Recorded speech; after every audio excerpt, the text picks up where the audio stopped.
Hey, have you watched my economic theory course? Well, follow along now for the calculus. In this episode, we are going to look at financial markets. If you haven't yet watched episode 4 from the macroeconomic degree course for the girlies playlist, then please head on over there because this will make much more sense after you have actually watched the theory video. They're not long, but they are definitely worth watching. So I'm going to show you how in the financial market, therefore the money market, how to derive the interest rate equilibrium, therefore the LM curve. So let's start off with what the money market equilibrium is. This is where our money supply is equal to our money demand. That means that all the nominal money supply that we have, so essentially what is set by the central bank, is all the money demand, nominal money demand that we have within the country. And we can further break this down and show what money demand is on its own. So money demand is equal to the price level multiplied by the real money demand, which is represented as LYR. In this case, your Y is your Y is your income and your R is your interest rate, which will be the general case in macroeconomics throughout the course. Then when you are finding a linear functional, so the next step is to find a linear functional form for real money demand. So to make this easy algebraically, we suppose that LYR, so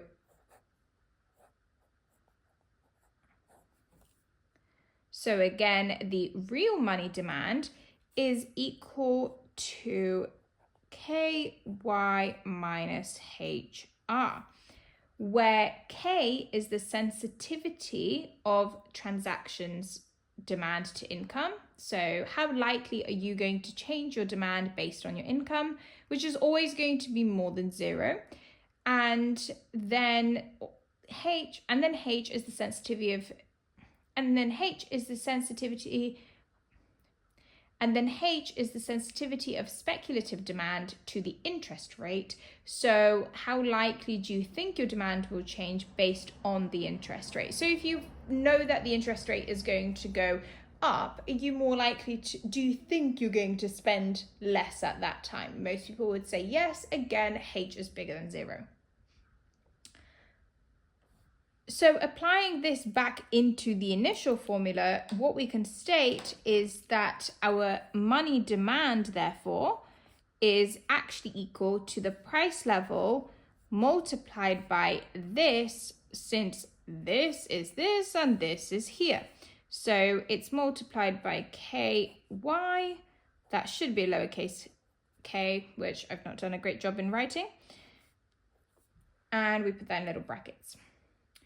Therefore, to try and find the equilibrium condition, now let's look at money supply, represented by MS over P, and this is basically your real balance.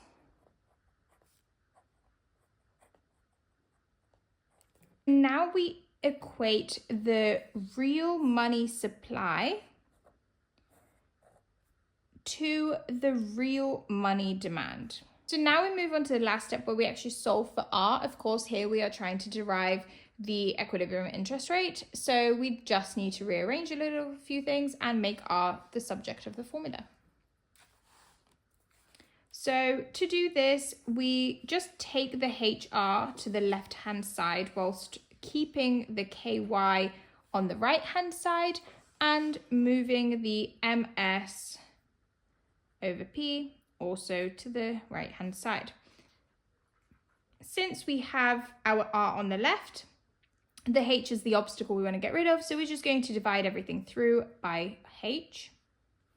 And there you have it. This is your equilibrium. Thanks so much for watching, and if you're still struggling, you can book in a one-on-one session with me. Just read below how to do it.